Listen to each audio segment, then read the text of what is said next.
you guys are supposed to be backstage. Get back there. Oh goodness. God dang it. Anyway, I don't think anybody saw that. Did anybody see that? And I forgot to get my cup of coffee. I'm pretty upset right now. I drank it all while we were just shooting the shit earlier. What's up, Nikki? Miss Nikki Nick. How are you? How's everybody? How was the weekend? Hello. Is that hello? Welcome to the Gorilla Lounge, ladies and gentlemen. We've got an awesome show tonight, for real. Yo, liquor girl, what are you doing? How's your hubby? How's the old man? Is his beard grown in yet? I'm just curious. I don't think so. Unless he put did you put Nair? Please tell me you put Nair in his shampoo and let it just stay out. That would be fucking awesome. How cool would that be? We are streaming again on Twitch as well. So, and there's one person in Twitch. Yay! It's probably like Clinton or Wendy. He's good. That's awesome. Sweet. How are you doing, Chris? I was glad you're here, man. Glad you're here. So, are you guys excited as I am? We've got the Wayward Soul Searchers tonight, and I am like super pumped. I totally I'm excited for this one. So the cool thing about this is that I tried to upload a video, and the video, for some reason, three times I've uploaded this video, and each time did not show any audio. There was no audio whatsoever. And I emailed myself another video that has the same thing, same audio, and it took that audio, but there was no, it's the weirdest thing. I'm gonna call it paranormal. I mean, it can't be user error. I've done this a million times, so I don't know. I'm stoked. They're awesome people. I had the chance to talk to them yesterday. We chit-chatted for a little bit backstage, so that was pretty cool. These guys are awesome people. He needs the beard for the flavor's sake. Hey, that's on another episode. We will discuss this on another episode. You guys are huge paranormal junkies. That's pretty legit. I really like it. I used to watch it a lot on A&E on the TV show and stuff, but I started thinking it was like fake and shit. So, but these guys, man, I'm telling you right now, these guys they're really good. They're really good at what they do. And I watched a lot of their videos, and then it got to the point where I couldn't sleep. So I kind of scared myself on a couple of them, and I was like, oh crap, man, I got to get to bed. So you guys, I'm really pumped. I'm ready for them. Are y'all ready for them to come on? I mean, I just want to get the show going just because I want to talk about some scary shit. Tell me y'all are ready. Because if you don't start saying anything, I'm just going to turn it off and we're just going to be done. And I'll just talk to them backstage. He's coming to Fort Morgan, Alabama. Oh, they might. I don't know. I told one of the people about there's a hotel here in Oklahoma, and the hotel is like, I think it's like one floor. It's called the Skirvin. I'll look it up while they're on, but it's called the Skirvin, and it's I think it's a scary floor that people see paranormal. So let's do this. I got my blankie. All right, you guys, let's welcome them. Let's welcome them. Great people. Here they go. So welcome Jason and Steven. Thanks, man. Appreciate it. No problem. I mean, tell us about what y'all do. I mean, I'm pumped. I'm super pumped. We try to find ghosts. That pretty much sums it up. So, I guess first off, right off the bat, yeah, that's it. Our videos are very short, no ghosts. So, I guess the way that first off, we're paranormal investigators, so we've never called ourselves ghost hunters or anything like that. We actually find less evidence than we do actual evidence when we do the investigations. Okay. we've been doing this for, I think, 11 years now. 11 years altogether. Mostly started off doing some private residences, and then we moved into a bunch of Civil War hospitals and stuff like that around. We're based out of Virginia, Central Virginia area, and we've mostly stayed around in Virginia. We've done a insane asylum or two, St. Albans, and which is a great investigation. If anybody is interested in doing paranormal investigation, we definitely recommend St. Albans in Radford, Virginia. And we're going back there in July, and it's a huge place and just so many floors and really good place to investigate. So each floor would be a great floor, not just one specific. It'd be like the whole anywhere thing. you go there. Yeah. What? Take and a lot of cameras, a lot of flashlights. Yeah. Oh, yeah. A lot of batteries, I'm sure, too. A right? lot of batteries. A lot of batteries.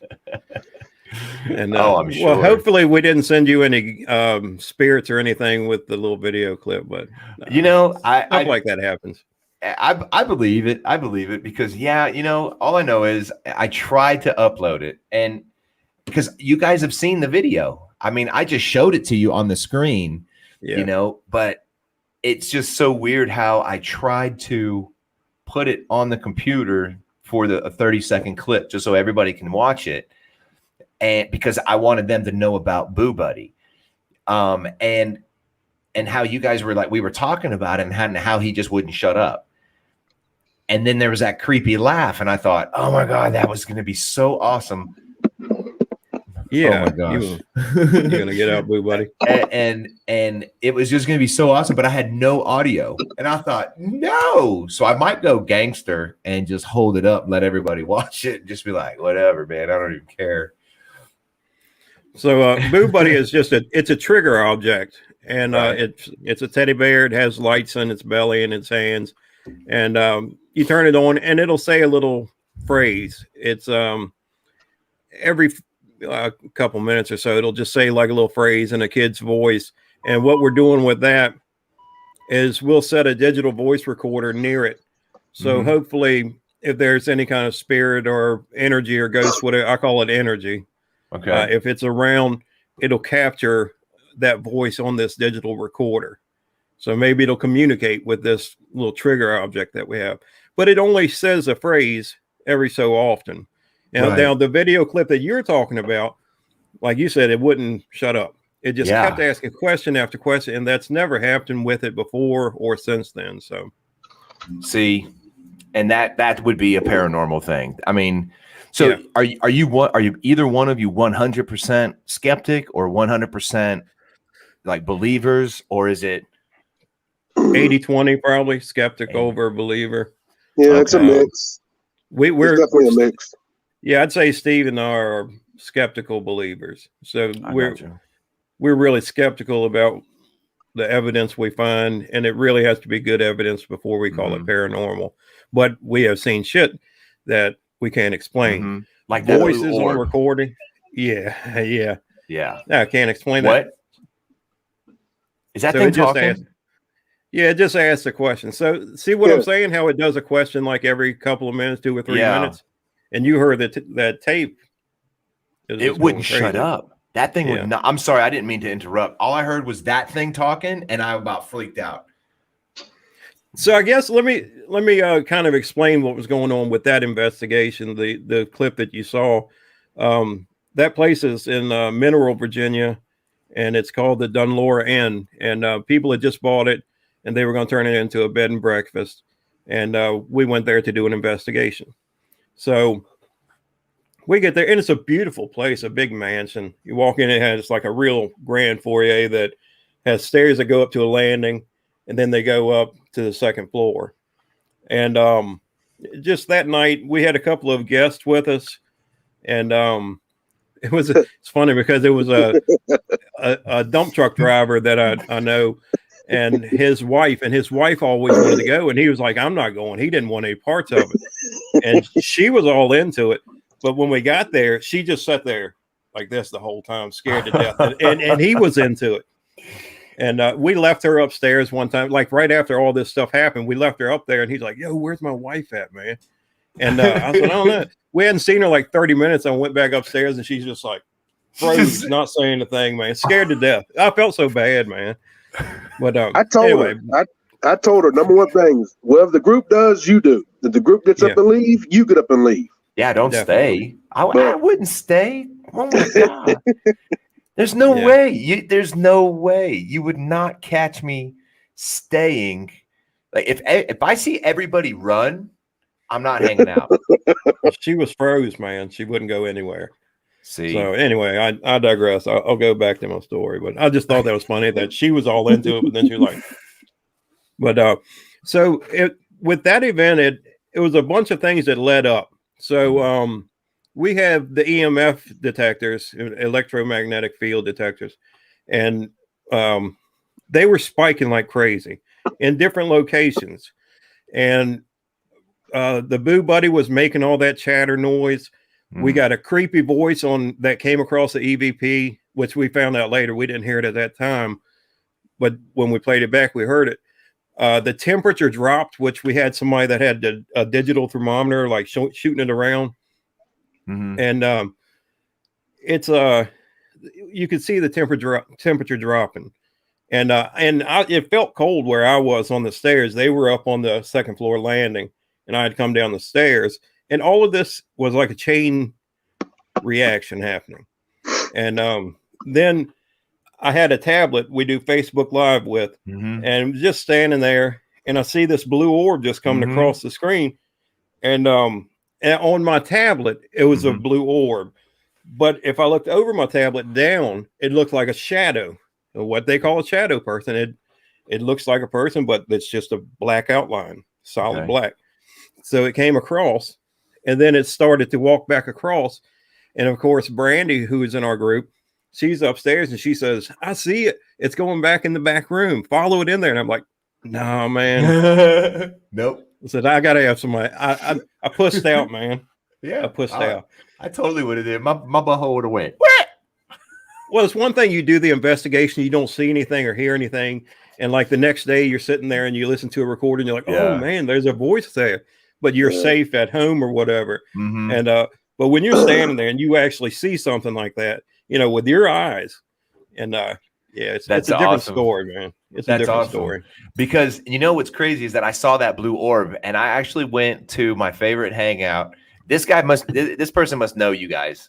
So I went to my favorite hangout, which is the gun shop, and we started talking about it. And this guy was like, "Man, I don't know, dude. I'm not a real big into paranormal." I was like, it's even if you're not, okay, what I tell people is that it's great stories. This is just great things. It's like something that you would say at like campfires, or camping, and that's legit stuff. That's what you want at campsites. So I was like, "Listen, dude." So I showed him that video, and I said, "I got to find this blue orb." I said, you'll see, because what's crazy about that, I must have watched that orb, Jason, about 15 times. And what's crazy about it is that, it's blue. And then I was like, well, maybe it was a mirrored image from the flashlight angled on. I thought that too when I first saw it, man. It's not, because you moved just so slightly to the right, and that orb sat there. And then it moves, and then you went, "Oh, you see that?" And then it moves with the flashlight for a second, but at a weird angle, and then it disappeared. And I was like, I get goosebumps talking about it right now. Well, I thought it was a reflection off the banister. I thought maybe the flashlight's hitting the banister, or maybe it's hitting, there was a wardrobe or something downstairs, and I thought maybe it was that. But what got me is when I saw the blue orb, and I said, "Well, what is my flashlight reflecting?" And that's when I looked over top of my tablet, and that's when I saw like the shadow. I was like, "Oh, right," and started cursing, and which is, I mean, I'm a construction inspector, so I fucking cuss. Stevie has been cussing since he was, I think his first word was "fuck." I don't know, but y'all are cousins. Y'all are cousins, so you guys know. Yes. You guys have known each other for years. Just in case everybody doesn't know, you guys have known each other since birth. I've known him, all his life. See, and and I'm a couple years older. That's probably what makes it better too, because then it's like you guys can kind of sit back and go, "Hey, you remember that time?" So, well, go ahead. I'm sorry. Whoa, just hit the microphone. No, I guess that's Steve was the first one that I thought of when I thought about starting a paranormal group. Mm-hmm. And he's always been weird like me. And we were cousins. We didn't hang out a lot. I guess when we got older, we started hanging out some.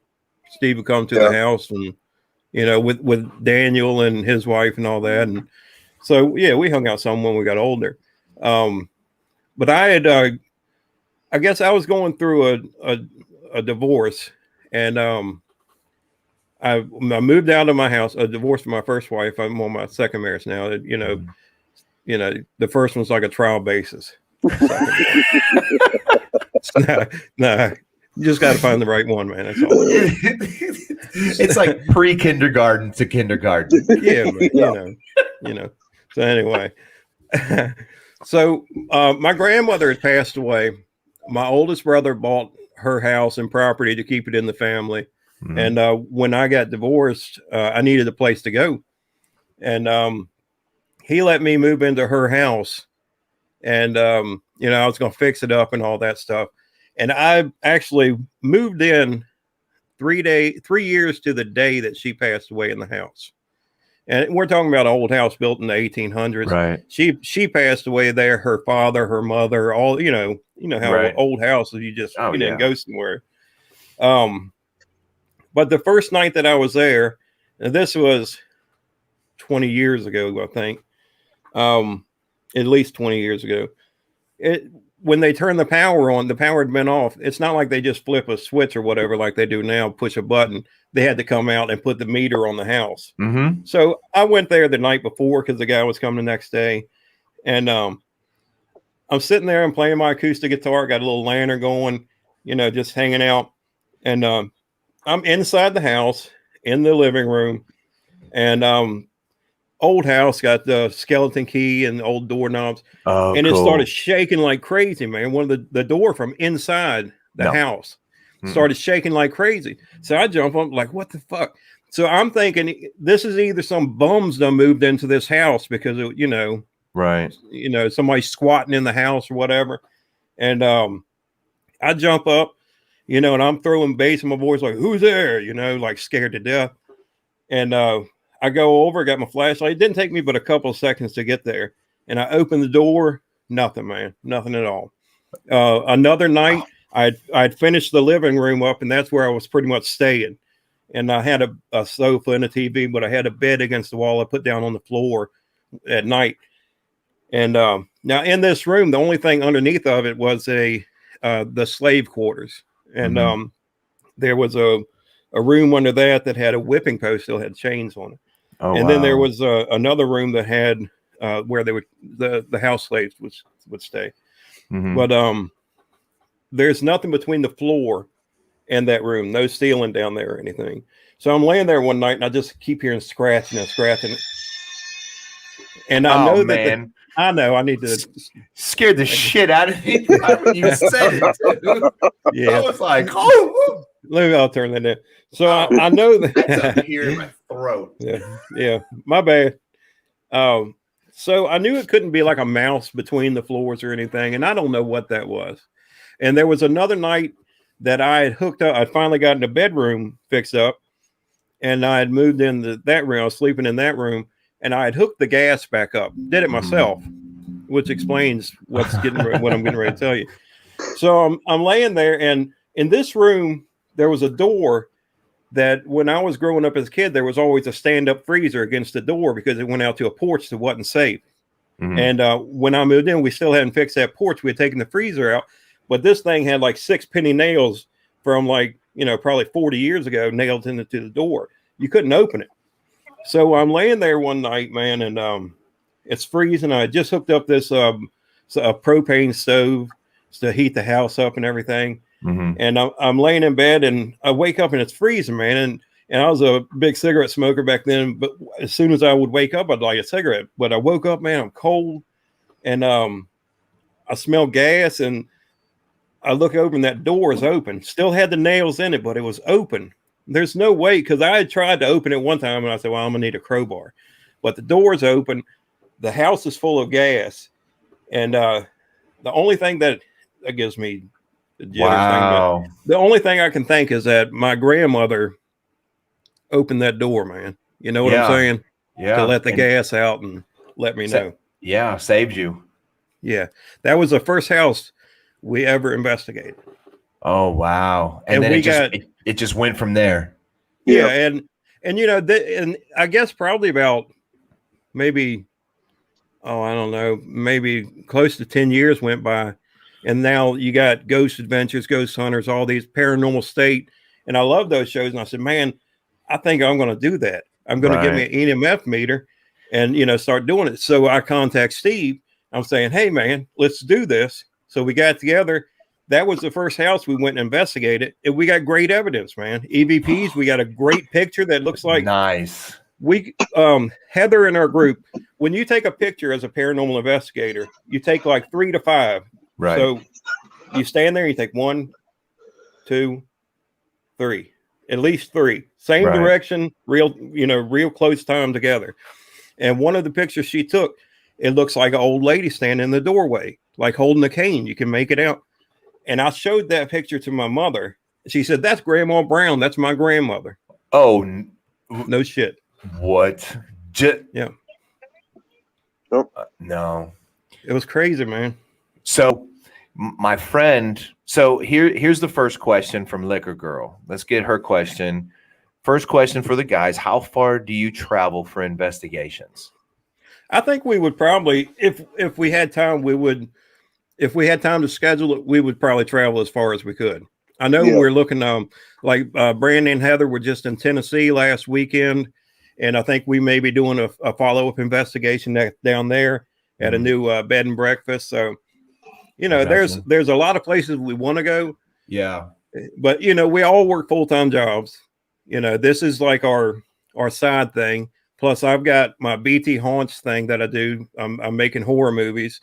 And I also coach Little League football. And, everybody's got a lot going on. We just have to schedule it. But, if she knows a place that needs to be checked out, we could probably make a trip. See, that would be cool. Let me see. I'm looking up the Skirvin Hotel here in Oklahoma City. But anyway, so this guy, my buddy James, he owns a gun shop here in Norman, and he was telling me that in his house, I'm probably going to butcher the shit out of this story. In his house, that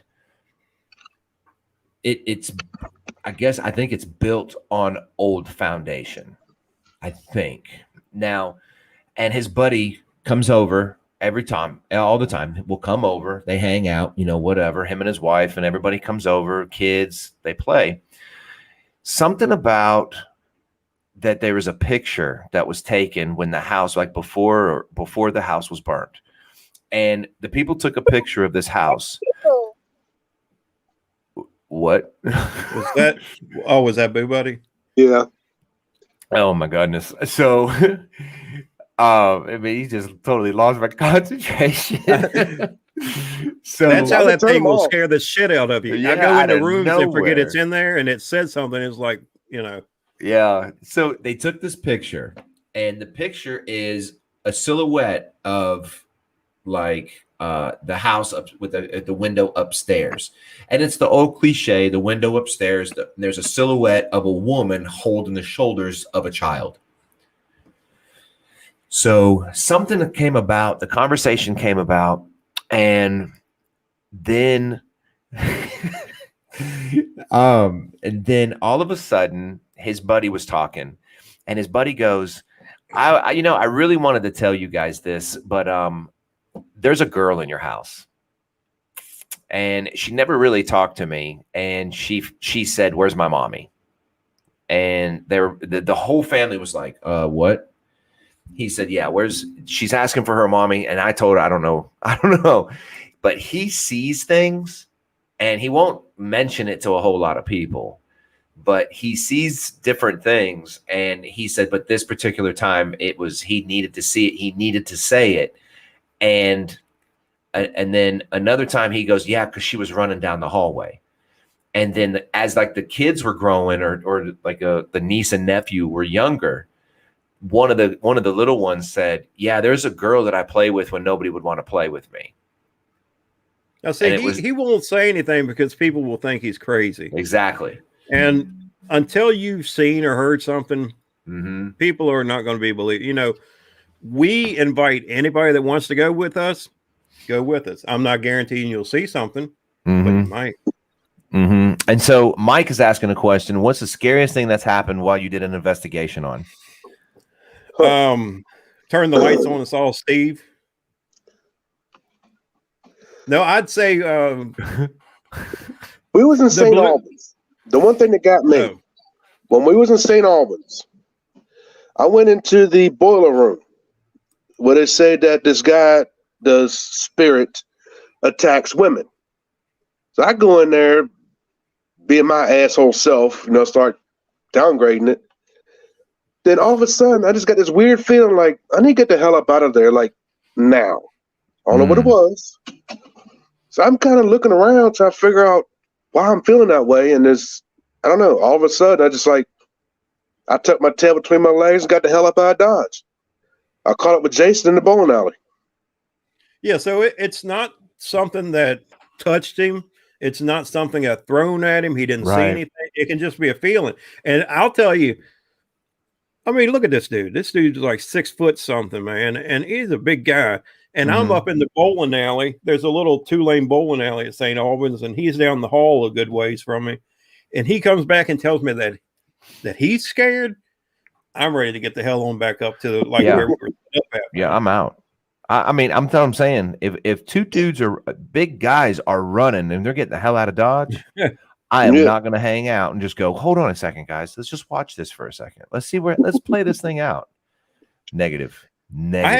I think the blue orb probably was my, I guess, like scariest moment. There was a time at the graffiti house in Culpeper. That's a house that was used during the Civil War as a hospital. Those are great if you can find one to go to. Civil War hospitals, that's the place to go. And it can just be an old farmhouse somewhere. Really? But we had, I was in one room upstairs, and they called it the graffiti house because a bunch of soldiers signed the walls and stuff. And on another side, though, one of the reasons I like doing the investigations is the history that goes along with the property. But anyway, I'm in there, and I'm in a chair with a camera facing this way. My back's in a corner, and Brandy and Heather Brandy's in a room off to the side, and Heather's in another room, cat a corner from me. And Heather is she's Wiccan. Quiet, Steve. And she does a lot of stuff that a spiritual person or a Wiccan may do, and we'll look at her like, well, you're crazy, but she gets probably the best evidence out of the group. She does, So then we're like, she's a magnet. Yeah, she might be a witch, man. You know what I'm saying? But she does this scrying where she has a crystal on a chain, and she'll hold it like this, and she'll say, if it's for yes, make it go in a circle. For no, make it, or she'll do something like that, and she'll hold it. And I'm sitting there, I'm like, she's probably just, not intentionally.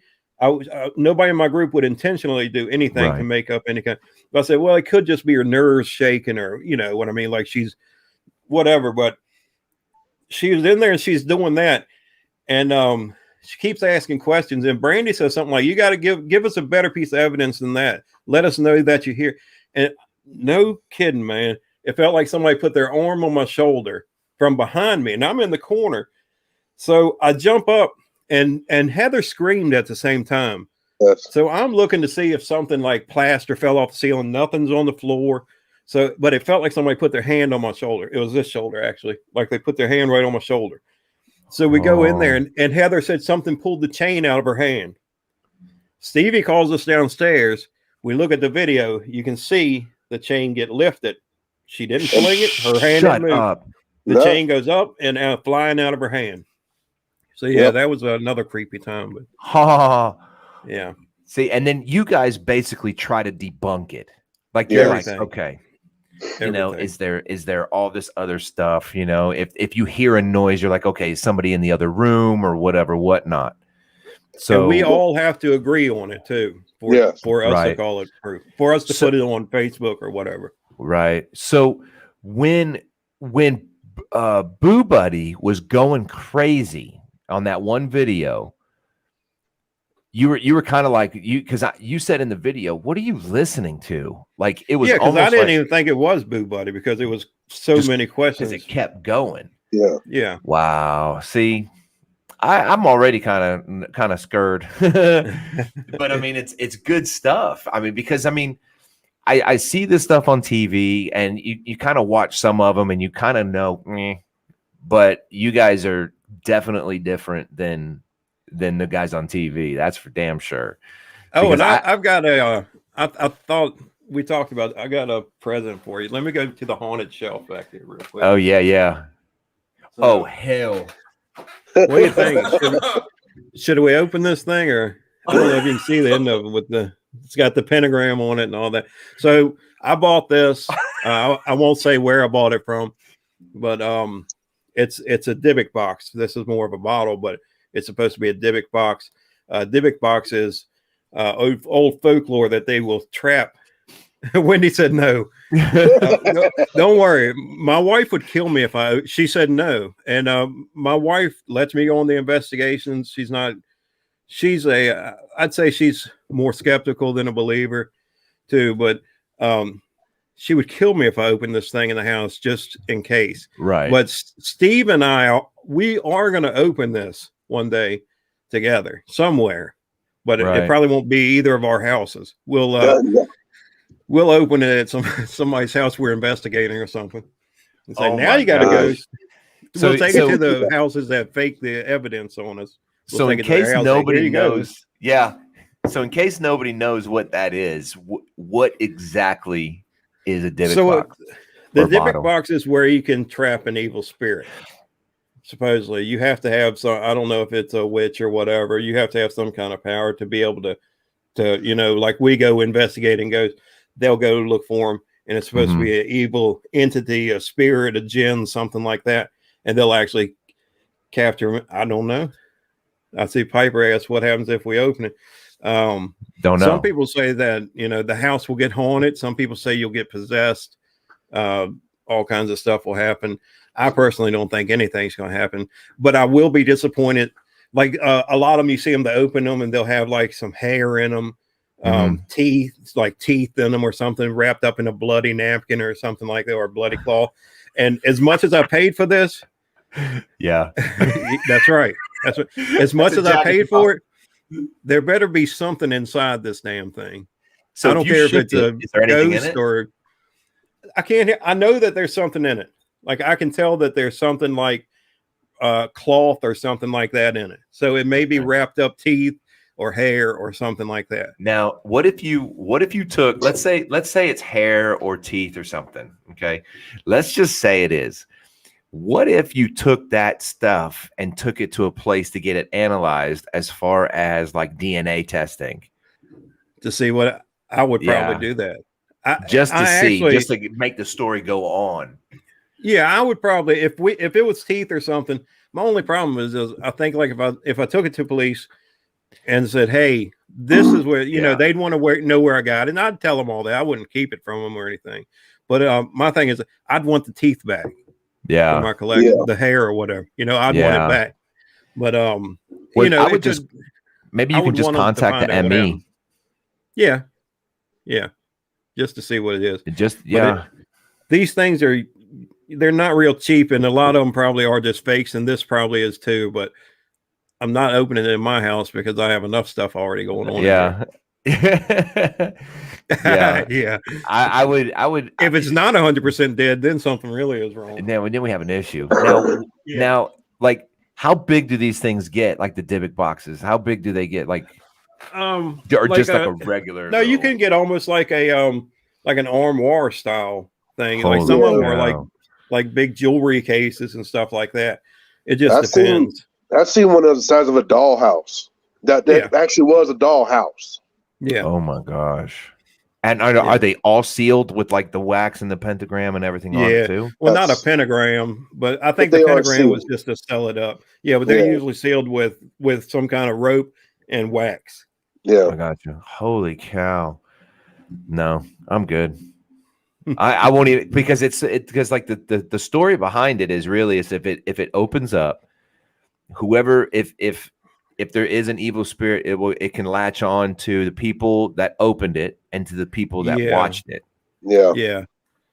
So, and I know, like, we used to anyway. I haven't done it in a long time, but when we first started doing investigations, Heather would bring like sage oil or something like that, and put a little bit of sage oil on us just to keep spirits. You're supposed to say something when you leave the investigation, like, don't follow me home or anything like that.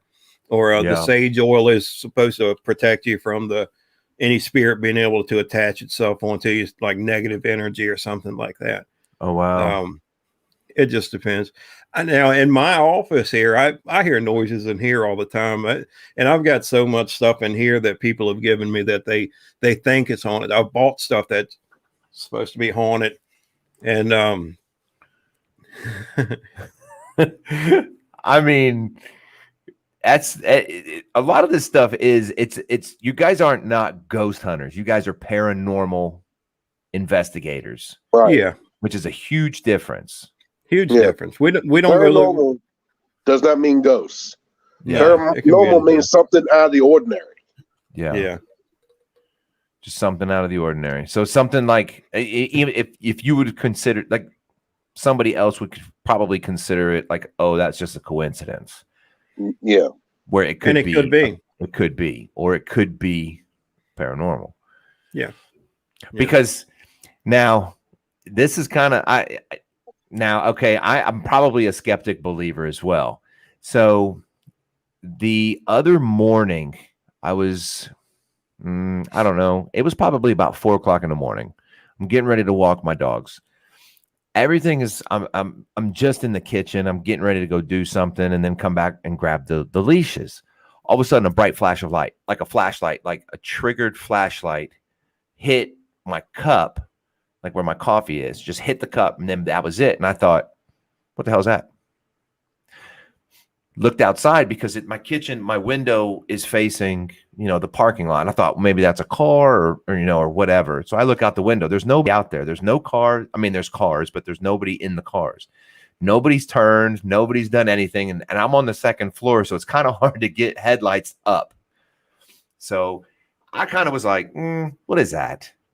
Maybe that was me. Maybe that was my phone. Well, my phone was like in my sweatshirt pocket. And I thought, well, maybe it wasn't. Maybe somebody wants me to drink more coffee. So I did. I drank more coffee. Well, we had what's the place we went to, Steve, at Virginia Beach, where we had the flashing in that one room upstairs? Oh. What was that called, man? It's an old place. It was used to, it was a jail. And it was also a slave auction place. Courthouse. That's people right. Make me think. Damn. He's like, my brain hurts right now. Anyway, this was on up in third floor, almost like an attic space. And we had flashing going on, lights going across the wall. Oh, okay. No, you're good. You can continue. I'm just throwing these up. That way we know where we're going to head into. Yeah. So it was just flashes in that room. There was nobody around, and we can't, that was definitely paranormal. We can't explain what was going on there. Right. The fairy house, fairy plantation. Yes. Fairy plantation. Yeah. Or the Steve plantation, as I call it. So do people contact you? I mean, are you advertising it? I mean, yeah. Word of mouth. Now, most of the place, if you're a paranormal investigator, especially when you first start off, you'll have somebody say, man, I think my house is haunted. So because of all the shows like Ghost Adventures, Ghost Hunters, all those that came out, everybody's house is haunted. Or they think they have. We've gone to houses where people faked evidence, and we've caught them. And wow. Yeah, and so we didn't like blast them. Yeah, we didn't really blast them, but it's just like one of those things. Like we caught them on video, faking the evidence, and we were just like, all right, we're out, man. That's it. And we had gone back to their house a couple of times because we didn't catch anything the first time.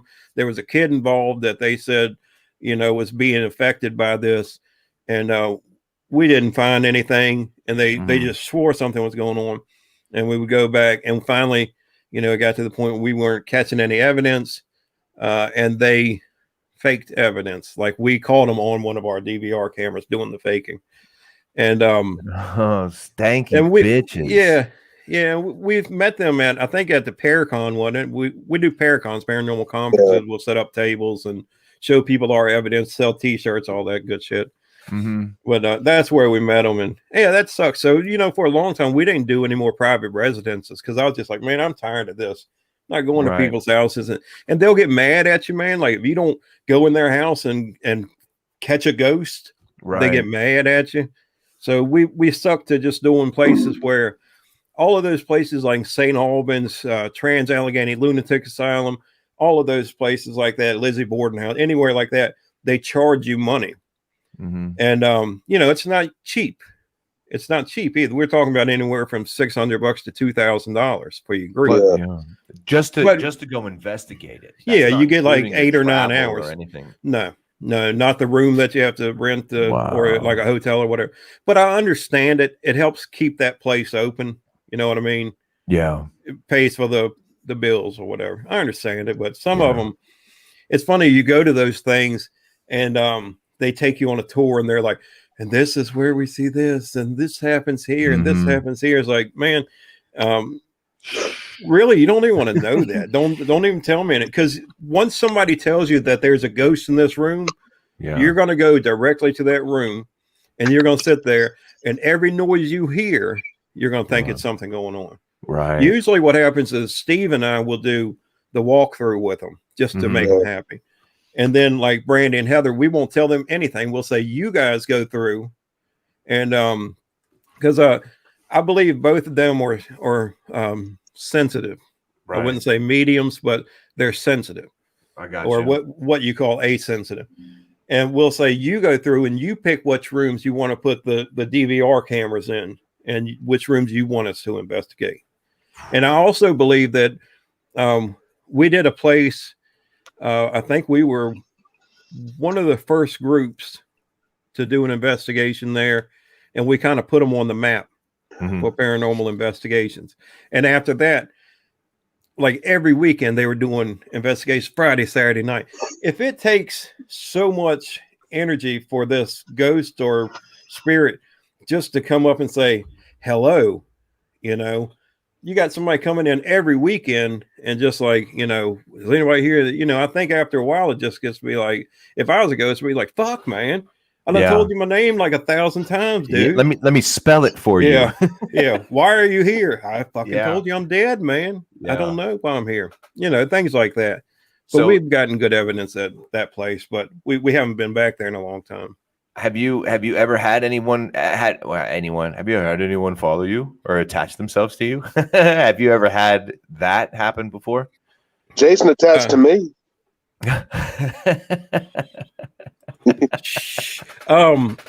I don't think so.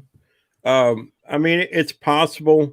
Usually when you hear about something like that, it's oppression or depression that happens. So I guess it's possible. I know that I came home one night from an investigation, and it was probably 4 or 5 in the morning.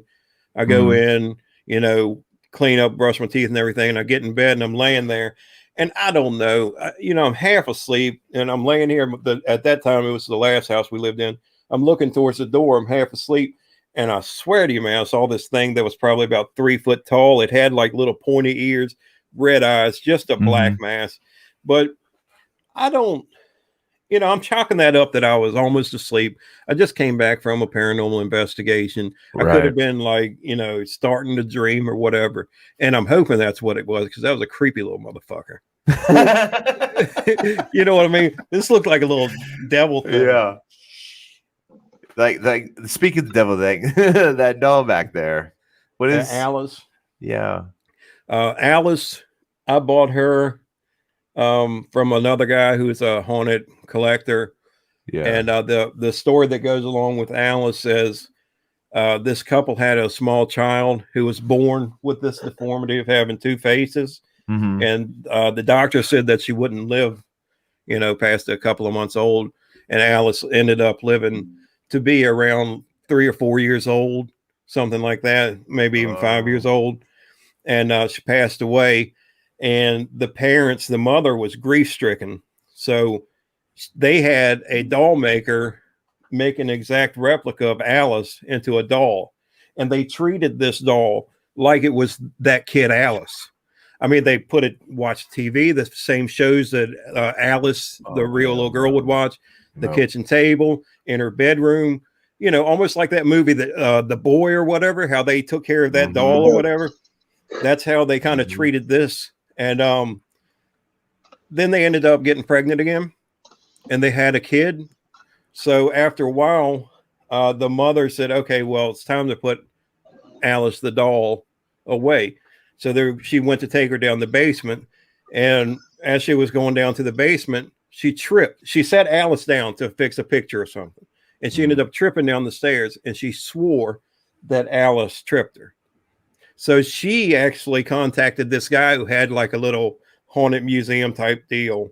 And somewhere in New York. It wasn't like the Warren Occult Museum, but it was in New York. And he had it. His house was the museum, but he had all kinds of things happen. He said different little things going on, things moving around.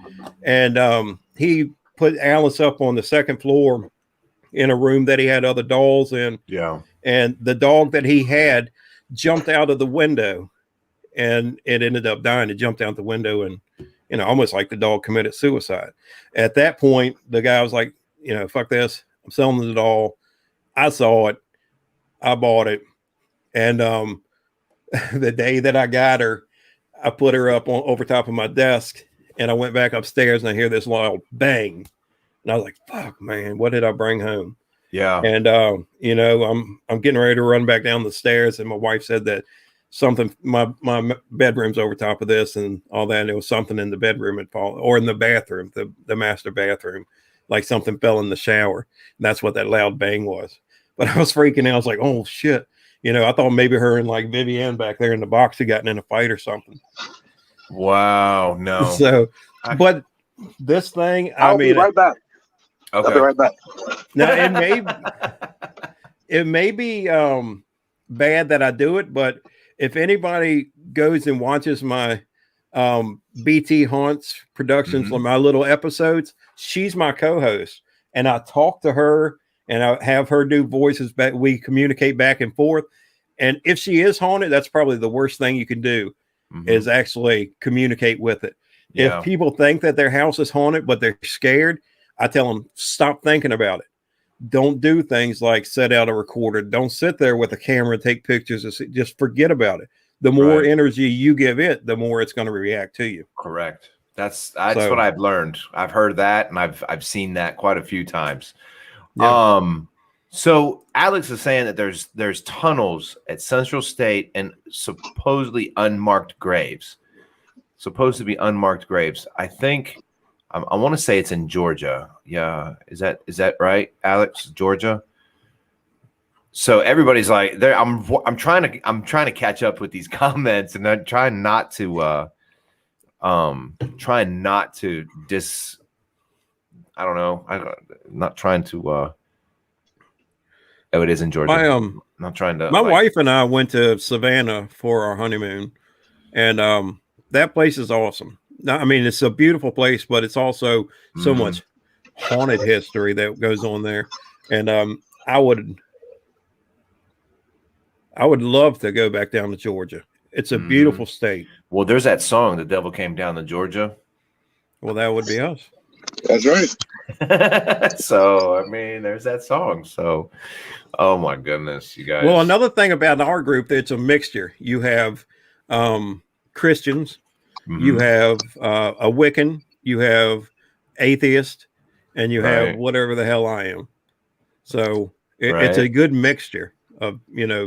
different things going on. Absolutely. Holy cow. Like what else is there? I mean, what you guys hold on, let's see. Is the Captain Spaulding thing haunted?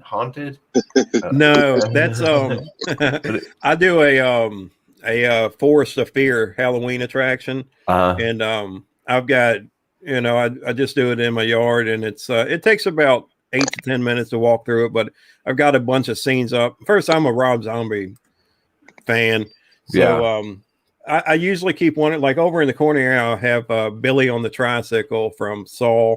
Oh, yes. You can probably see Reagan sitting back here from The Exorcist, Captain Spaulding there. And then I have a shed full of stuff like the Creeper from Jeepers Creeper, of course, Jason, Freddy, Michael Myers, Leatherface, and a whole bunch of other stuff, all kinds of witches and little crazy possessed children.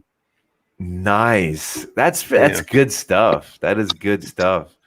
So hold on. What was I going to ask you? I was going to ask you something. I just completely slipped my mind. Oh, you are making a movie, right? Yes. So I guess I'll give you a little backstory on how I got into that. Sue Mommy 71. I had Paranormal Activity. You know what? I would love to hear that story. I would love to hear that story. Right. But I mean, if she can, somehow, if you can give her my whatever contact info, I would love to hear that story. Sure. Absolutely. So I guess about 2 years ago, a friend of mine, it was in one of the local papers that he was going to be doing a movie for Netflix, and a guy named Gordon Humphrey. And he's already a producer. He produces music and different stuff like that, Hump Day Productions. But he was going to do a movie, and it was based on somewhere behind his house, and he came up with a story to go with it. He lived close to a rock quarry, and it's called Mystery Deep. And best of luck to Gordon. Just a little tag for him. But I was sitting there, I was like, man, that would be cool to do a movie. And I think I could do it. I think I could write a script. I have different little horror novellas that I write. I always start big books, but I end up turning them into more short stories. But so over the next few weeks, I started trying to think of what I would do. What movie would I make? It would have to be a horror movie because I'm a horror freak. And on Facebook one day, I saw that a story about Joe Metheny, who was a serial killer out of Baltimore, Maryland. And it clicked on me all of a sudden. When I was... I'm sorry, I read the things to the end. I know. I'm sorry. I don't mean to try to throw you off either. No, it's cool. So I started thinking back. My oldest brother does landscape work, tree work, stuff like that. And if you're from Culpeper, if you don't do tree work yourself, grow up doing it, you either know somebody or you're kin to somebody that does tree work. That's just how it was there. But anyway, I would go and help him on weekends or whatever, a couple days a week when I wasn't working, to make extra money. And one of his jobs was in Baltimore, Maryland back in the 90s. And I would go up there, and he had this big contract where he would clean up all the trees and mulch and all this stuff. And at lunchtime, we'd go up the street to this old truck yard. There's this dude that stood outside, and he'd sell pit barbecue. You can go up there and get you good. Yeah. It was damn good meat, man. Good sandwiches and stuff. Well, anyway, that dude was Joe Metheny, the serial killer. Joe Metheny killed 5 people in one day. His wife left him. She was hooked on heroin, took the kid with her. And he couldn't find her. And then he finally went to look for her. He couldn't find her. He ended up killing 5 people in one day trying to find this bitch. So the police arrest him, but he spent about 6 months in jail, but they didn't have enough evidence to keep him. So he gets out. He goes back to his old boss, and he wants his job back. Dude says, well, we've already hired somebody, but you can work around the yard, and there's an old trailer. You can stay in the back, and Joe's like, all right, cool. So anyway, he's getting ready to walk away, and he says, Joe, you remember such and such used to sell, hamburgers and stuff like that. He had old smoke back there, and he would do like barbecue and ribs and stuff. If you want that, it's back there. You can make a little extra money, sell something. So he started selling pork barbecue, brisket, stuff like that. Well, he didn't have enough money. No, he would go out and get prostitutes, bring them back to his trailer, promising them some heroin and stuff. He'd rape them, kill them. Sometimes he'd kill them, then rape them, cut them up, and mix them in with the meat and sell it in his pit barbecue. Now, I'm not saying that I know for sure that I ate human meat, but it's a damn good chance. It's a good possibility. Yeah. So I said, all right, I'm making a movie about Joe Metheny.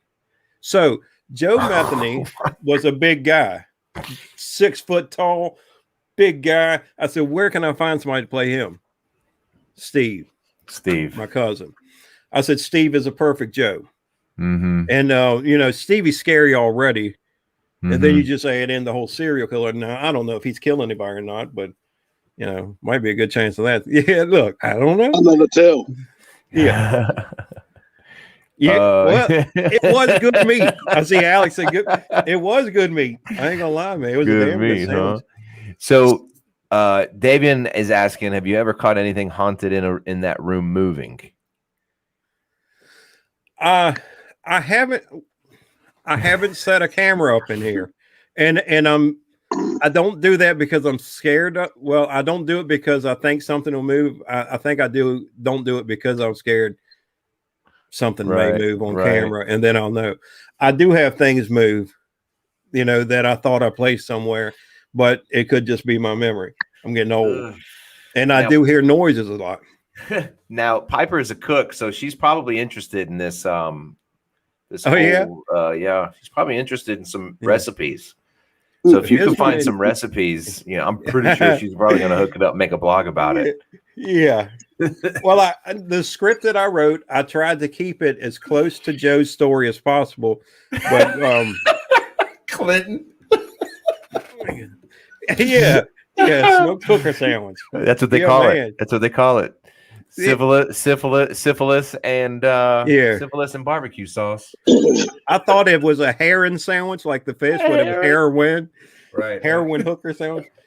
So I tried to keep it, when I first researched about making a movie, the first thing I saw was if you're doing a low to no budget movie, which mine is definitely low to no budget, right, is use what's available to you.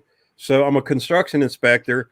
I have access to all kinds of construction sites, construction equipment. So now Joe is not a truck driver. He's a bulldozer operator. I did change that. Right. The kills are the same, all the kills. Now, I don't know what he said to them, but I'm going to do my Hollywood eyes to them to make them more graphic. And I think it'll be good. We've already filmed some of the scenes. Nice. And I can tell you that like the people that are in it are people that I know. And I'm not paying them shit because they're my friends. I will. What? I'm not getting paid. Yeah. So if I make money off of it, I told them I will pay them, which I'm aiming towards like Amazon, Netflix, stuff like that. Right. A Siffy sandwich. Siffy Sammy. That's crazy. No. I couldn't. I don't know, man. The story. Who's the Adam Walsh's son? Yeah. Okay. Yeah. Now the little backstory. It wasn't Dahmer. Who was it? Was it Dahmer? Yeah. No, it was Jeffrey Dahmer. Dahmer was at the site where they found his body. Correct. Dumping the buckets out. Correct. And you want to hear something else freaky about that too? I'm sure you probably already know. Next to that mall was a sub sandwich shop, which had the van. See, that's crazy. I don't think I knew that part of him. So, and I only know that because one of the ladies that in the academy that I was at, she was actually investigating and everything about it too. And she said that there was a van and they found just on the backside of the sandwich shop, they found, I guess, his red jacket or his blue jacket. But it's crazy because somebody saw Jeffrey Dahmer there and he admitted to being there, but he said that he did not kidnap or kill that boy, which is, man, as crazy as he was, I almost believe it because he told everybody else that he killed and how he did it. So, but it's just crazy that he was there dumping buckets of what? Yeah, exactly. Oh my God. That's exactly that. That's exactly what Joe said in his little interview they did with him, and he said it tastes just like pork. He said you mix it in a little bit, it tastes just like pork. No, I said you can't even tell. You wouldn't even know. You would have no idea. No. So you might have been. You might have been. It's possible, man. It's possible. You probably eating an inner thigh of a hooker. Could have been. She wasn't. Rump roast. Yeah. What did you call it?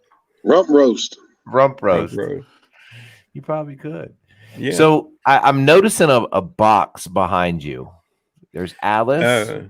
Yeah, that's Vivienne. Vivienne usually stays locked in the box. I got her from somebody not too far away from where I live at. Somebody that I went to school with sent me a message on Facebook and told me that this woman was selling this supposedly haunted doll. And I went and bought her, and this lady acted like this was her kid too. The way she talked about her, and that's kind of what you have to look for. And this woman, if anybody's ever seen the Blair Witch Project, I'll tell you in a minute why she's locked up. If you've ever seen the Blair Witch Project and they go into Burkittsville and they go to that woman's trailer and that crazy looking woman that they're interviewing. Oh, the Bible. That's what this woman looked like. Exactly like her. So I bought her. I brought her home, and the first thing I do with any haunted object when I bring it in is I run my K2 meter or EMF meter across it. And when I ran it across her, it was spiking like numbers that I hadn't even seen before. Usually if you get activity in a place on the Mel meter, it'll go up to 3 or 4, something like that. This thing was going to 30, 40, 60. And that's high numbers. Wow. And, I could ask it a question, and that was at first it spiked up like that. And then after a while, I said, okay, make it go up to 1.0. It would go up to 1.0. I say, all right, now make it go back to 0. It would go back to 0. And I'd say, all right, make it go up to 1.0 again. Went up to 1.0. I said, now make it go back. And it would drop back off. And I would wait, make it go up to 1.0. And I'd wait like a minute. All right, make it go back down to 0. Drop back down to 0. So I keep her locked in the box just in case. Yeah. So I can pull her out if you want, man. Let me pull her out just so people can see. Oh, great. This isn't a Dybbuk box, is it? I mean, because I totally don't want to watch this right now. Well, maybe. You guys are fucked. It's in a big, ammo box. Yeah. So, where is the... Oh.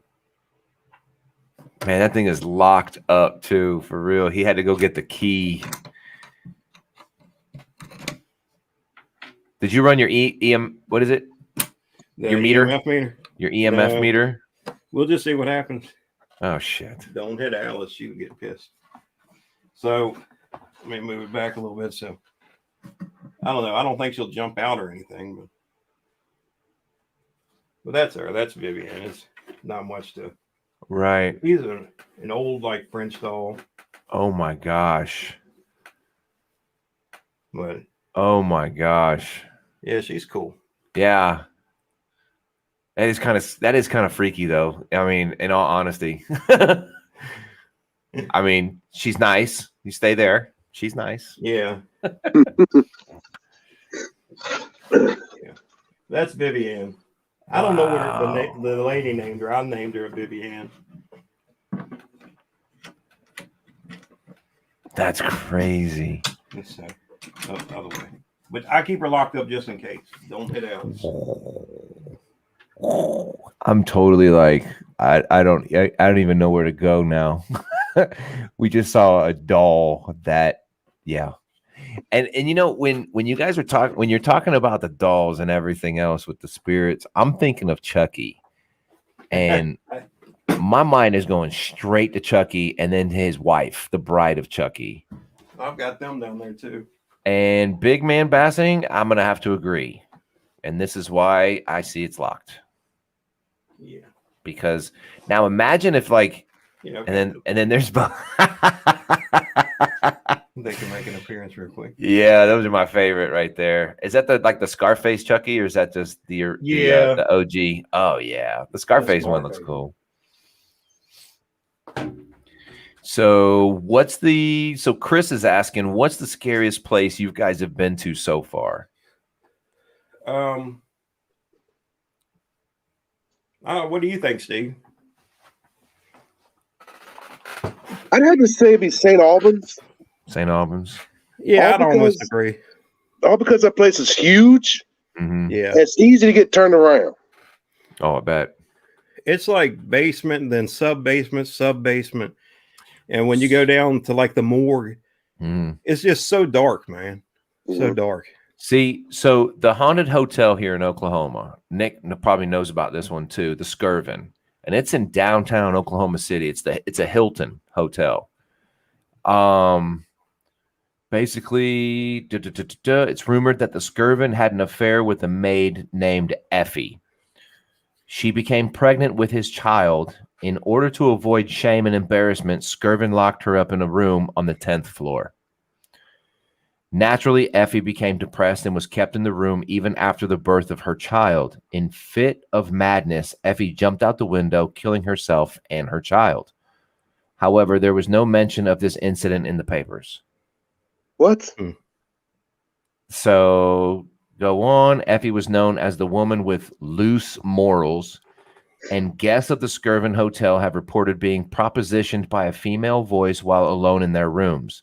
Over the years, hotel staff have reported objects moving by themselves and strange noises at night. I mean, it goes on and on and on and on and on. Like, there's a whole article and everything on it. So, Historic Hotels of America is where that article was.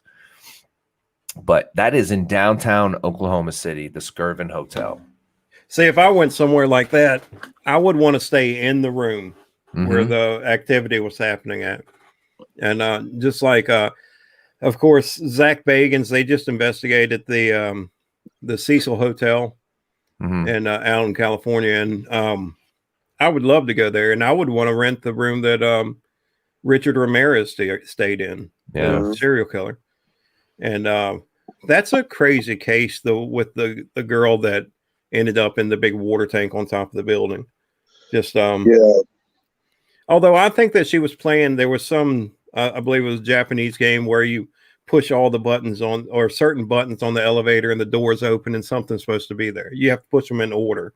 And then when it gets to a certain floor, when it opens, there's supposed to be something there. That's why I think that she was like stepping out, looking around, but I don't know. She was also on pills too. So she was bipolar and stuff like that. So Nick, definitely a crazy case.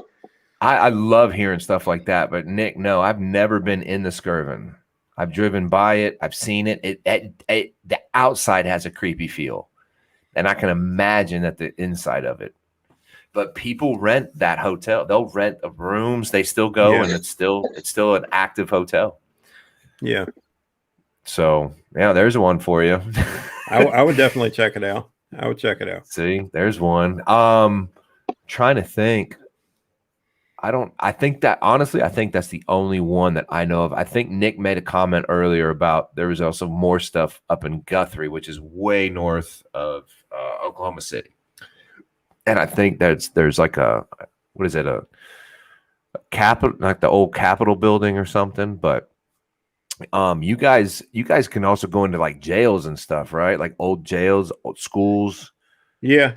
Yeah, there's we're actually looking into the Old Pittsburgh Hospital. Is that what it is? Old Pittsburgh Hospital. South Pittsburgh Hospital. And it's down in Tennessee.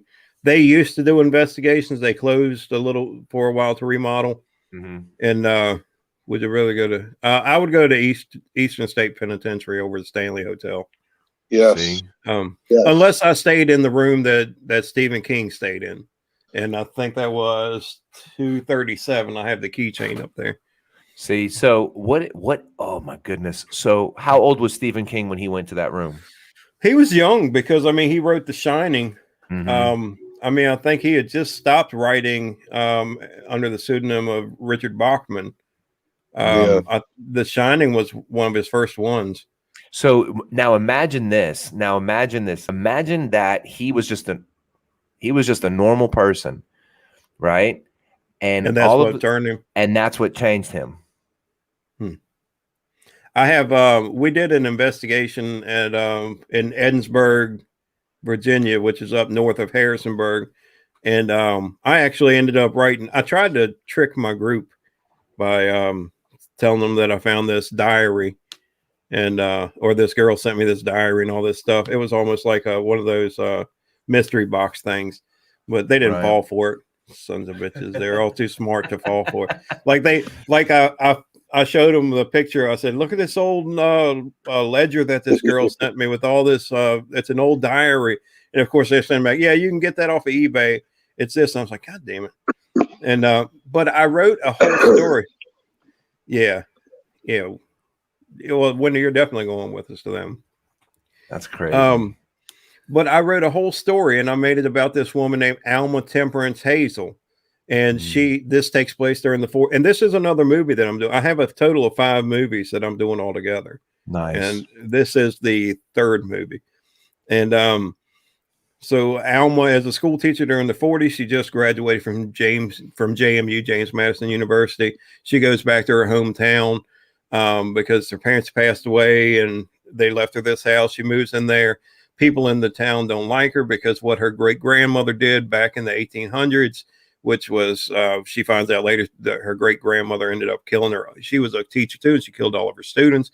Alma ends up slowly going that way. And so the book that I wrote about her, it's called The Diary of Alma Temperance Hazel. It's on my website, but it's like she's writing in the diary, and you can slowly see her like spinning out of control. Really? And yeah, that's one of the movies. And then I have another one based on Mary the Doll Girl, which was one of the attractions in my Forest of Fear about Mary, who as a kid, she loved, baby dolls and stuff like that. When she got older, she couldn't wait to have her own kids, and she wanted lots of kids, and she got married. When she couldn't have kids, her husband leaves her. She kind of goes crazy. She starts going into town, stealing kids, bringing them back. And she would kill them after they got a certain age and hang a doll in the woods for each of the kids she killed. See, now would that go back to people that might have like issues with like mental health issues? Yeah.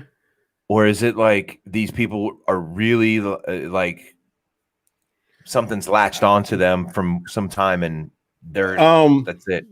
With Alma, she's definitely getting possessed by some kind of demon that, and that starts out, there's little things that happen in the house, and the house is so big, she lets people start renting rooms. Mm-hmm. This one girl brings a Ouija board, which we don't mess with. Yeah. Why are we? Yeah, no, I won't mess with the Ouija board. No, we've never done it. Hey, we did a house. Actually, it was my grandmother's old place that I stayed in. And every time we went there, we got good evidence, but there was never any bad vibes that went in. Mm-hmm. And we went there. One of the last times we went there, we go in, and the first thing we find is a Ouija board in the house. Yeah. And it was totally different energy in the house. It was just like a darker energy, and it was real quiet and still. And before we didn't have, you remember that, Steve? It was just, we never had like a bad feeling. Wow. I remember.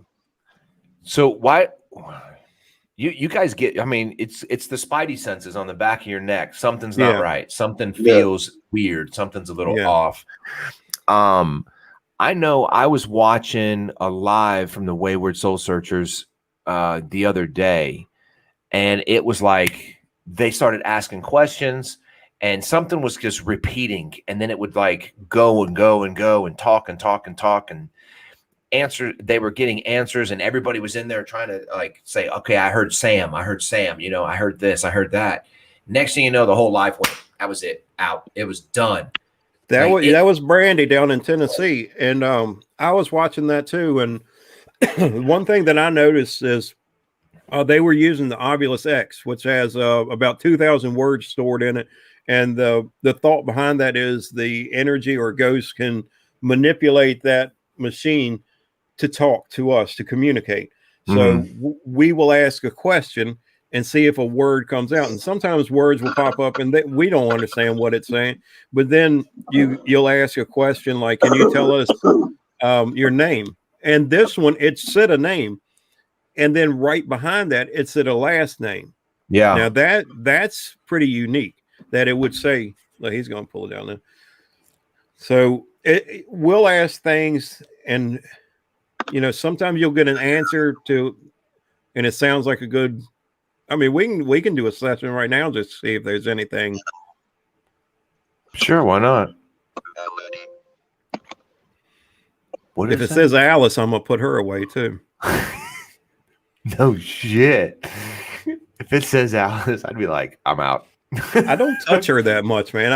I put her on that stool for my episodes and I put her back up on top. I don't play with her a lot, man. Because I'm telling you, if anything in my room is haunted, it's her and Vivian and maybe that little pink bitch right up there. the one in the pink dress. I hate that little bitch too. God. Women. I just heard women. Yeah. Did it say marriage? Sometimes it's hard. My ex was a demon. Awful. That's right. Yeah. Yeah. You're a nerd. That's what I thought I heard too. Nerd? Dick. No, those are just half time. I can't understand it. Yeah. Once we play it back on the recorder, then we can understand it. But most of the time, you're like, the hell did it just say? Right. Or it says so fast. There's a word that it says on there, and it says it a lot. And I'd like for it, if it says it now, I would really free Tie Master. Why? Yeah. And I don't even know what a Tie Master is. But it started saying that when we did the Gordonsville Exchange Hotel. Mm-hmm. And like now, almost every time we go somewhere, it'll say Tie Master. Really? Have you? Yes. I almost when I was watching Brandy the other night, no shit. I got ready to comment on there and to tell it to say Tie Master, and within like 30 seconds, I didn't even get to type it. It said Tie Master. Oh my god! And it might just be because that's one of the words that pops up all the time, but it was pretty crazy. It did that. Because I was watching it and she said something touched her foot. And then somebody was like, well, maybe because somebody probably really did touch your foot. And she says, well, they touched my other foot too. Something to that effect. And I was like, okay, I'm glued to this. And then it was like they lost all kinds of everything. Brandy is a freaking magnet. Yeah. No kidding, man. I'll if anybody watches Ghost Adventures and you see how Aaron gets treated by Zach, he's always like, Aaron, go down there where that demon attacks people. That's how I am with Brandy. Like when we do those little things and people are saying in this room, this is where they get all the bad energy and this and that. And I say, yeah, Brandy, go in that room. And she's like a magnet to it. That's crazy. What was it saying?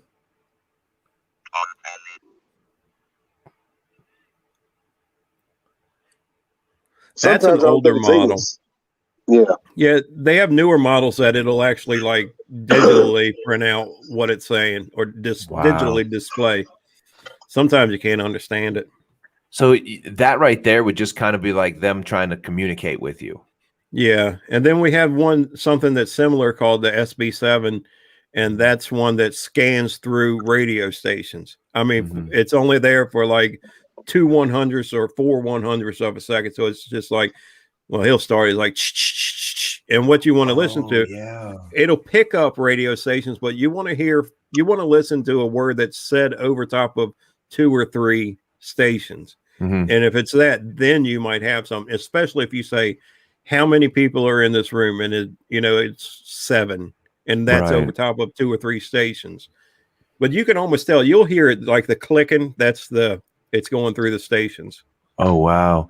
See, and there was a gentleman at the gun shop that I go that he actually said that when his grandfather passed away, there was an old transistor radio that did not work.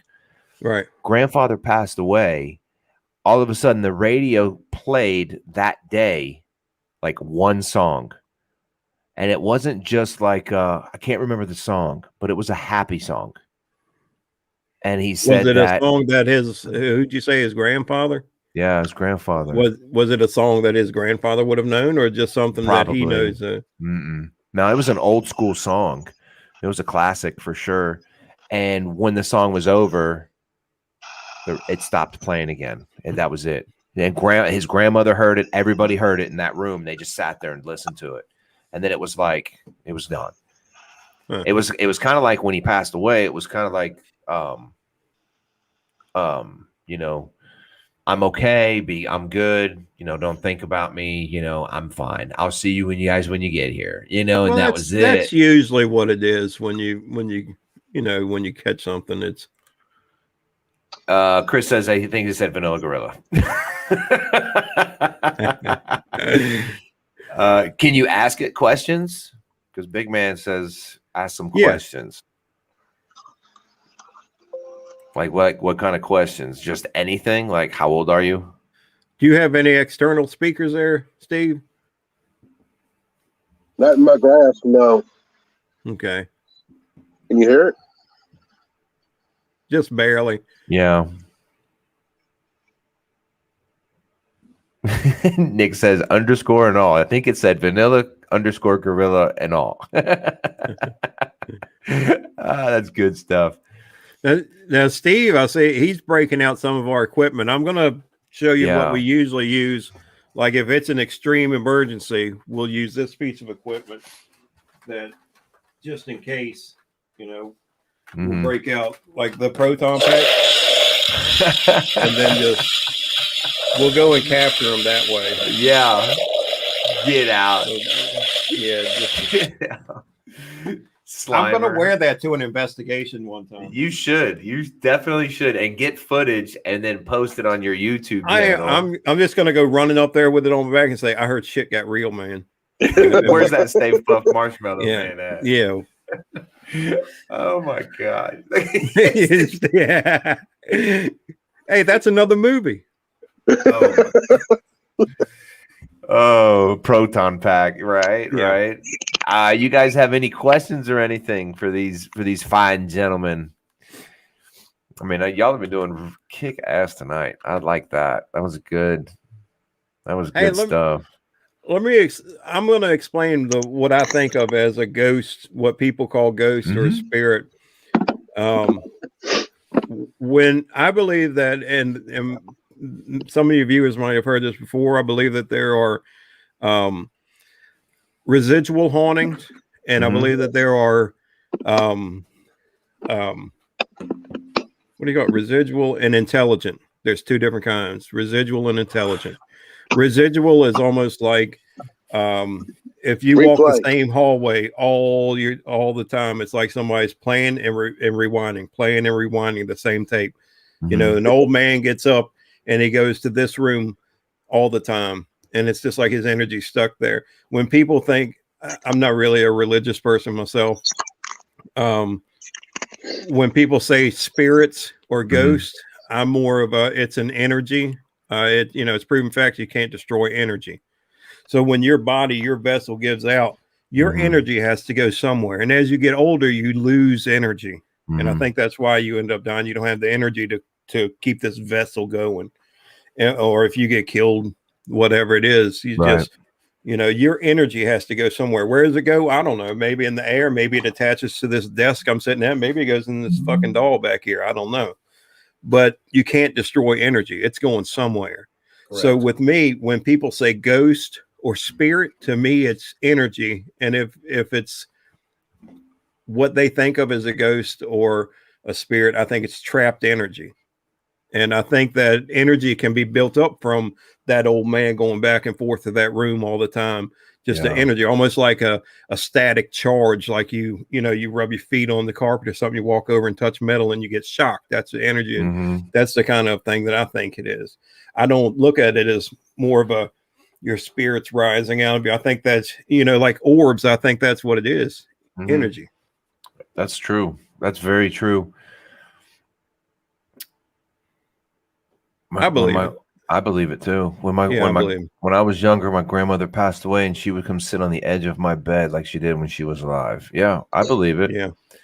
So our grandmother just passed a couple weeks ago. Yeah. And the Thursday night that she passed, I couldn't sleep. I felt like I was somebody standing over my bed all night long. It was last week. Was it last week? Yeah, or the week last week. Last week. Last Thursday. Mm-hmm. Yeah. So it's one of those things. It's like you wake up, you look around, there's nothing there, but you get this feeling of something standing there watching you. Wow. Yeah. But that was the only night that happened. Yeah. That was the only night. Yeah. So I didn't. To me, it's I don't know. It's a weird way to describe it, but I think that when she passed, I think I don't know exactly how I think she was in her bed. Mm-hmm. But I think that after it, I think that there was a feeling of happiness. Mm-hmm. You know what I mean? I think that she was happy to afterwards. Not, I don't know. It's hard to describe. I'm not saying that she was glad to be dead, but I think it was more of she was relieved. She was back to herself and wherever she is out there or in there or whatever. Very true. Because when my grandfather passed away, I remember, your not the viewing, I don't know. Anyway, everybody was there and everybody was crying. And I remember sitting there looking at him, and I turned around and I looked at my mother and I go, Ma, Grandpa would ask us, what the fuck are we all talking? Why are we all crying? Yeah. And he goes, yeah. And she goes, yeah, that is true. And next thing you know, people were like, oh yeah, Grandpa Joe, boy Joe. Yeah. Because he was a tough old man. I think it should be looked at like that, man. I don't think it should be, don't be sad. Make it more of a celebration of the life that they had. And, everybody's going to be sad, but, think of the good things and, the good times that you had with somebody. Yeah. And you know what I mean? Absolutely. I always said that I was going to be cremated, but it would be cool to be in a coffin and somebody play Pop Goes the Weasel and everybody, play it slowly. And everybody's just sitting there like, oh shit. Yeah. Just waiting to see what's going to happen. Or like that video where like the old Irishman was getting buried and then like a recording went off in his coffin and it was knocking. Hey, let me out. What are y'all doing? Yeah, that's right. Stop staring at me. Get me out of this friggin' box. Yeah, that's funny. I like that the meme that's on Facebook that said that, when I die, if somebody just dress up and stand away, away from the funeral and just like stand there so everybody's looking over like I had another life going on. And I'm like, who is that over there? That would be funny as hell, though. Yeah, that would be funny. Well, you guys, I really appreciate y'all coming on the show, man. I really do. It was our pleasure, man. It's a great time. Oh yeah, this was fun. We're gonna have to get you guys back on here in October. Yeah, man. I mean, if you're not busy and you're not doing if you're not doing any kind of haunts, because I know y'all gonna be doing some serious haunts. Yeah. We can make time for you though, man. Absolutely. That would be cool. That's cool. I really do appreciate you guys hanging out, and everybody that's watching, go check out BT Haunts and then go check out the Facebook and Instagram page, Wayward Soul Searchers. You guys, it's good stuff. They do the live. It's it's awesome stuff. I was watching it. And I got stuck to it. I'm going to watch more because I'm just that kind of guy. But we are going to end this show for this evening. I'm going to place you guys in the back right now. Hang tight. Don't go anywhere. All right. So yeah, thanks, man. Thank you. Hey, thanks for everybody, all the questions and everything. We appreciate those. Yeah. Absolutely. Yes, sir. Clinton says we have to wait that long. I don't know. Maybe not. Whenever, man. For sure. But yeah, I'm gonna you guys hang out backstage real quick, and we will go to our wonderful quotes for this evening. So, you guys, I do this every show. You guys know this by now. And you have to You have to love yourself, you guys. You have to love yourself. Okay. Fuck everything else. Be true to you. So this little quote for this evening is going to be: loving yourself starts with liking yourself, which starts with respecting yourself, which starts with thinking of yourself in positive ways. Don't think of yourself in negative. Can't. Fuck that. Stay positive. Everything needs to stay positive. There's two types. There's a type that either you progress or you regress. You have to keep progressing. So keep going forward. Don't stop. Get it. So you guys, thank you so much for hanging out. It was an awesome show tonight. So, I mean, we all have pretty good shows. So, but thank you so much. Check out the website. Check out the gear. Check out their stuff, man. Facebook and Instagram. Check out the YouTube channel for BT Haunts, man. I'm telling you, it's good stuff. Check them out. Watch it.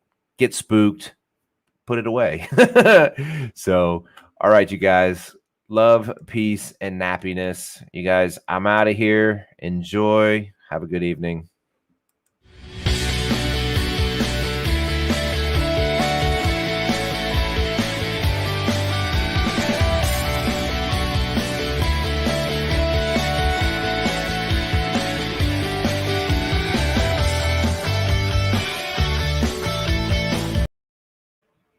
It failed to play it, and I've played this every night.